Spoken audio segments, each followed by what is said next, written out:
लीजिए, मैं एक बार फिर से आप सबों की खिदमत में अपनी एक ताज़ा तरीन कहानी लेकर हाजिर हूँ। मेरी आज की कहानी है रुत प्यार करन की आई। अगर मेरी कहानी पसंद आए तो मेरे चैनल को सब्सक्राइब, लाइक और शेयर कर दें। शुक्रिया। तो अब मैं शुरू करती हूँ।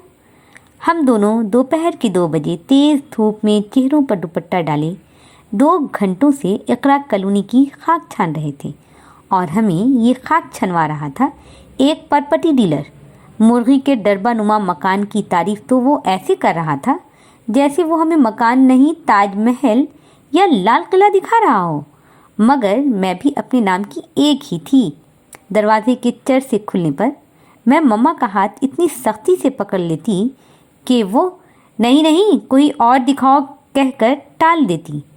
तो परपटी डीलर ठीक है मैडम, कोई और दिखाता हूँ कहता दूसरे मकान की तरफ हमें ले चलता। मैडम, अब जो मकान आपको दिखाऊंगा वो अगर पसंद ना आए तो कहिएगा। परपटी डीलर पान चबाता हुआ कह रहा था। क्या कहिएगा? हर मकान तो आप यही कहकर दिखा रहे हैं। मैं नाक सिकोड़ कर बोली। ना बिटिया, अब की वाला पसंद आकर रहेगा, परपटी डीलर ने यकीन से कहा। तो मैं खुश होकर मम्मा को देखने लगी कि शायद वो सच कह रहा हो। और सच्ची ये मकान मुझे पहली नज़र में पसंद आ गया। मैं भाग भाग कर कमरे, बाथरूम, बालकनी, खुले छत वाला आंगन देखती और हर बार मम्मा को थम्स अप कर देती। मम्मा मकान के ऑनर से बात करने नीचे उतर गईं तो मैं बाहर वाली बालकनी में आकर इधर उधर देखने लगी। सामने वाली बिल्डिंग में एक लड़का नैरो जीन्स और ब्लू शर्ट पहने, कानों में हेडफोन लगाए, शायद किसी गाने पर झूम रहा था। मुझ पर नज़र पड़ी तो हाथ हिलाकर हेलो कह दिया। जवाबन मैं मुस्कुरा कर रह गई। मैं वापस अंदर की तरफ जा रही थी कि उसकी आवाज़ मेरी कानों में पड़ गई। मैं अनुज हूँ और शायद तुम इस मकान को रेंट पर ले रही हो। मैं जाते जाते रुक गई, फिर पलटकर बोली, नहीं, मैं नहीं ले रही, मेरी मम्मा ले रही हैं। ओ अच्छा, वो हंस पड़ा। मैं तेज़ी से सीढ़ियाँ उतर रही थी कि मम्मा की आवाज़ मेरे कानों में पड़ गई। ठीक है, मैं कोई और मकान देख लेती हूँ। मैं सीढ़ियाँ उतरकर मम्मा के पास खड़ी थी। चलो मधु, मेरा हाथ पकड़कर मम्मा बाहर निकल आईं। मैं समझ गई ये मकान भी हाथ से निकल गया है। हमें आता देख सड़क के किनारे खड़ा परपटी डीलर भाग कर आया था। क्या कहा उस खड़ूस आदमी ने? वो मम्मा से पूछ रहा था। वो आपसे नाराज़ है, इसलिए कह रहा था ये मकान मुझे किराए पर नहीं देना। शायद इससे पहले आपने जिस किराएदार को रखवाया था उन लोगों ने किराए का पूरा पैसा नहीं दिया था। मैं चुपचाप मुंह बनाए खड़ी मम्मा की बातें सुन रही थी। दिल इस मकान को छोड़कर जाने को नहीं कर रहा था। चलो ना मम्मा, एक बार रिक्वेस्ट करती हूँ, मैं उनका हाथ पकड़कर बोली। और मम्मा कुछ कहती इससे पहले ही वो सामने मकान वाला लड़का अपनी छत से छलांग मारकर छज्जे पर और छज्जे से सड़क पर मेरे और मम्मा के सामने खड़ा हो गया। मम्मा को हाथ जोड़कर नमस्ते करने के बाद कहने लगा, मैं अनुज हूँ, सामने वाली मकान में रहता हूँ। मैंने आपकी सारी बातें सुन ली हैं। आप यहीं रुकें, मैं बात करता हूँ। अंकल बहुत अच्छे हैं, आपको ये मकान मिल जाएगा। वो मम्मा से बातें कर रहा था मगर उसकी नज़रें बार बार मेरी तरफ उठ रही थीं। आप जाएं, आपका काम ख़त्म। वो परपटी डीलर की तरफ मुड़कर बोला तो परपटी डीलर राम राम कहता चलता बना। फिर कोई 10 मिनट बाद अनुज मकान वाले अंकल को लेकर बाहर आ गया। अंकल ने मकान की चाबी दी और मम्मा ने उन्हें मकान का एडवांस। फिर हम दोनों अनुज को थैंक्स कहकर वापस लौट आए। महीने की पहली तारीख को हम अपने नए मकान में थे। अनुज भाग भाग कर मम्मा के साथ सामान को ऊपर लाने में उनकी मदद कर रहा था। मैं किचन में सामान सेट कर रही थी। शाम 4 बजे तक सारा सामान सेट हो चुका था। मैं नहाकर आई तो मम्मा खाना लगा रही थी। मैं हैरानी से उन्हें देखने लगी। ये अनुज ने ऑर्डर करके मंगवाया है, मम्मा मुस्कुरा रही थी। अनुज, ये कुछ ज़्यादा मेहरबान नहीं हो रहा है क्या? मैं बालों को ड्रायर से सुखाती हुई बोली। होने दो, अभी नई नई दोस्ती है, कुछ दिनों देखती हूँ, फिर धीरे से मना कर दूँगी। मम्मा के आराम से कहने पर मैं सर झटक कर रह गई। मगर हर गुज़रते दिन के साथ अनुज मुझे अच्छा लगने लगा। लापरवाह लापरवाह सा ये लड़का जाने कब मेरे दिल में रहने लगा, मुझे पता भी ना चला। मेरा लगाव अनुज से देखकर मम्मा अब होशियार रहने लगी थी। जब ही तो सुबह ऑफिस जाते हुए कह देती थी, दरवाज़ा अंदर से बंद रखना, ज़माना ख़राब है। हाँ मम्मा, तुम जाओ, मैं बंद रखूँगी। मैं उनके पीछे पीछे आती, और हाँ, ये अनुज भी आए तो कहना मम्मा घर पर नहीं है, दरवाज़ा मत खोलना। ये जुमला मम्मा पिछले 2 महीने से दोहरा रही थी। ठीक है मम्मा, मैं सर झुका लेती तो वो बुझे बुझे कदमों से सीढ़ियाँ उतर जाती। शाम मम्मा ऑफिस से आई ही थीं कि अनुज आ गया अपनी बर्थडे का इनविटेशन देने। मम्मा ठीक है आऊँगी कहकर इस तरह कार्ड पकड़ी कि मुझे लगा वो किसी कीमत पर नहीं जाएंगी। मैं पिछले कई दिनों से देख रही थी मम्मा अनुज से कुछ उखड़ी उखड़ी सी थी। अनुज के जाने के बाद मैं उनके करीब आकर बैठ गई। क्या बात है मम्मा, आप अनुज से खफा हो? मैंने बहुत लाड से उनके कंधे पर अपना सर रखा तो वो मेरे सर पर अपना हाथ रखती हुई बोली, खफा तो नहीं हूँ बेटा। मगर वो कहते कहते रुक गई। मगर क्या? बोले ना। मैं ज़िद करने लगी। तुम अनुज से दूर रहा करो बेटा, वो फिक्रमंदी से बोली तो मैं उनके कंधे से सर उठाकर सीधी होकर बैठ गई। क्यों? मेरे इस क्यों पर मैं जाने क्या था कि मम्मा बग़ैर कुछ कहे उठकर अपने कमरे में चली गईं और मैं वहीं सोफे पर बैठी रह गई। दूसरे दिन संडे था। शाम अनुज की तरफ जाना था, इसलिए मैं जल्द उठ गई थी। नाश्ता तैयार कर मम्मा को उठाती मैं, मगर इससे पहले अनुज का कॉल आ गया। मैंने तुम्हारे लिए सोलिटायर रिंग खरीदी है। तुम्हारी नाजुक नाजुक उंगली में डायमंड रिंग खूब सजेगी, वो खुशी खुशी बता रहा था और मैं उसे कुछ जवाब देती इससे पहले मम्मा ने मुझसे फ़ोन ले लिया।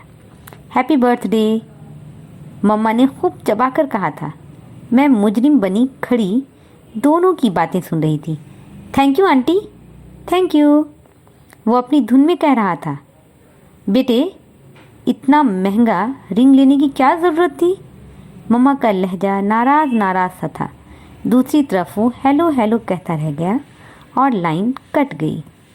मम्मा घूर कर मुझे देखीं और फ़ोन मुझे पकड़ाकर बाथरूम की तरफ बढ़ गई। फिर सारा दिन मैं मुजरिम ही बनी रही। कई बार अनुज का फ़ोन आया मगर मैं उठा नहीं पाई। दोपहर खाना खाकर इस उम्मीद के साथ कि अब अनुज की बर्थडे पार्टी में जाना कैंसिल हो गया है, आराम से सोने का इरादा करती मैं अपने बेडरूम में आई ही थी कि कॉल बेल की आवाज़ पर मैं चौंक पड़ी। मुझे लगा अनुज होगा, इसलिए कमरे में रहना ही बेहतर है। मैं अपने कमरे की लाइट बंद करती सोती पड़ गई, मगर नींद ना आई। आधा घंटा मम्मा की उससे बातें चलती रहीं, फिर वो लौट गया और मम्मा मेरे कमरे में आ गई। लाइट ऑन करने पर मैं उठ बैठी। अनुज से शादी करना चाहती हूँ, मम्मा मेरे पास आकर बैठ गई। मेरा सर झुक गया। लव मैरिज का क्या भरोसा? आज शादी हो जाए, कल वो तुम्हें छोड़कर चला जाए तुम्हारे बाप की तरह, फिर क्या करोगी? मेरी तरह तुम्हें भी अपना घर बार छोड़कर कहीं और रहना पड़ेगा।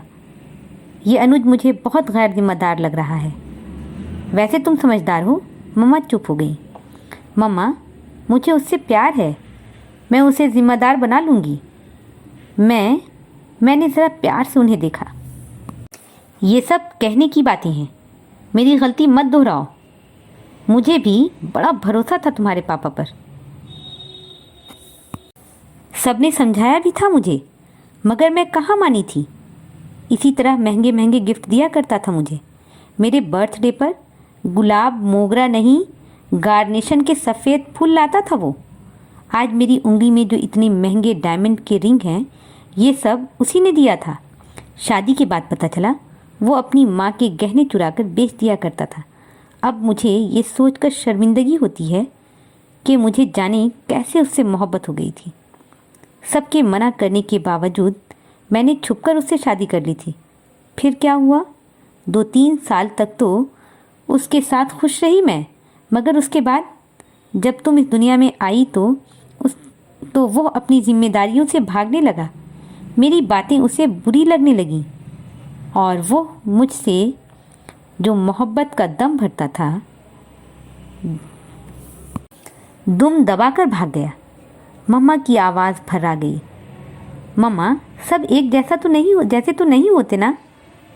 शायद अनुज ऐसा न करे। मैं उनके कंधे पर सर रखकर प्यार से बोली तो वो चुपचाप उठकर अलमारी से कपड़े निकालने लगी। मैं हैरानी से उन्हें देख रही थी।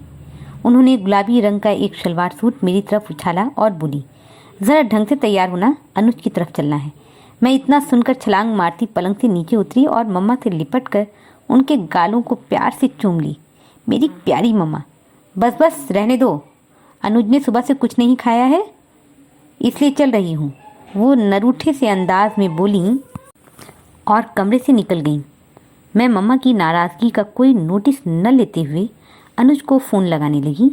उसे बताना भी तो था कि मैं आ रही हूँ। शाम में तैयार हुई तो मम्मा कितनी देर मुझे देखती रही।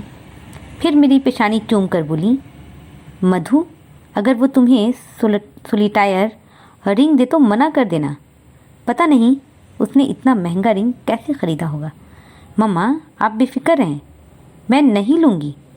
मैं मुस्कुराकर मम्मा को देखी तो साड़ी का पल्लू सेट करती मम्मा के चेहरे पर सुकून सा आ रुका। पार्टी टेरेस पर थी। मम्मा अंकल आंटी के साथ हॉल में बैठ गईं, जबकि अनुज मुझे लिए टेरेस में चला आया, जहाँ तेज़ म्यूज़िक पर लड़के लड़कियाँ साथ साथ डांस कर रहे थे। लग रहा था जैसे उन लोगों ने पी रखी हो। मैं उल्टे पैरों वापस सोने लगी। अनुज ने मेरा हाथ पकड़ लिया। प्लीज़ मुझे जाने दो, मुझे ये सब पसंद नहीं है। मैं उससे हाथ छुड़ाकर तेज़ी से हॉल की तरफ भाग आई थी, जहाँ मम्मा अंकल आंटी से बातों में लगी थी। मामा प्लीज़ घर वापस चलें। मैं उनके सामने रोनी सूरत बनाए खड़ी थी। क्यों बेटा, अभी तो पार्टी शुरू हुई है। अनुज की बर्थडे पार्टी है, रात भर चलेगी, तुम भी जाओ। आंटी का लहजा मुस्कुराता हुआ था। वो आंटी, उन लोगों ने पी रखी है।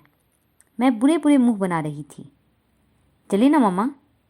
मैं मम्मा का हाथ पकड़कर उठाने लगी। अरे नहीं, ऐसे कैसे भला? कुछ चाय पानी? अंकल हमें रोकना चाह रहे थे। नहीं नहीं भाई साहब, इसे बियर की महक से मतली आती है। हम लोग फिर कभी आएंगे। मम्मा मेरा हाथ पकड़े उठ खड़ी हुई। फिर अनुज का कॉल आता रहा, मगर मैं रिसीव नहीं की।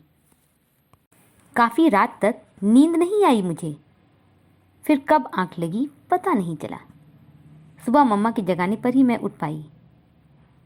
नहाकर किचन में आई तो मम्मा मूली के पराठे बना रही थीं। दिन निकल आया था और मम्मा अब तक घर पर थीं, ऑफिस नहीं गई थी। क्यों, आज छुट्टी मार ली है क्या आपने? मैं मुस्कुरा कर पूछ रही थी। हाँ, तेरे रिश्ते की बात करने लड़के वाले आ रहे हैं। मम्मा मुस्कुराई। क्या? मेरा मुंह खुला रह गया। अनुज की मम्मी का कॉल आया था। कह रही थी मेरे बेटे ने लाइफ में पहली बार कल रात शराब को छुआ भी नहीं है। उसके दोस्तों ने बहुत चाहा कि थोड़ी सी भी पी ले, मगर उसने किसी की ना मानी। मैं और उसके पापा बहुत खुश हैं।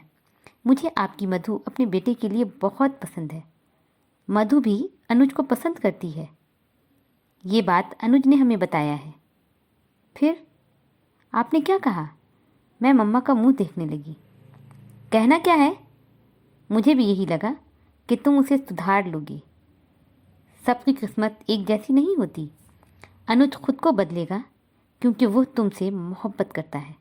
जभी तो उसने अपनी मम्मी पापा को तुम्हारे बारे में बता दिया है। तुम्हारे पापा ने किसी को मेरे बारे में कुछ नहीं बताया था। सबसे छुपकर शादी कर ली थी। मम्मा की आंखें भीग गई थीं। मम्मा, इस बार ऐसा कुछ नहीं होगा।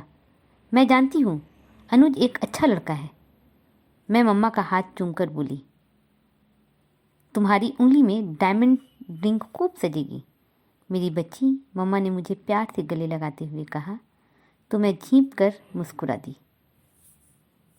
मेरी आज की कहानी यहीं ख़त्म होती है। मैं अपनी अगली वीडियो में अपनी एक ताज़ा तरीन कहानी लेकर जल्द हाजिर होती हूँ। जब तक के लिए मुझे इजाज़त दें। अपना ध्यान रखें, अपनों का ध्यान रखें। अल्लाह हाफिज़।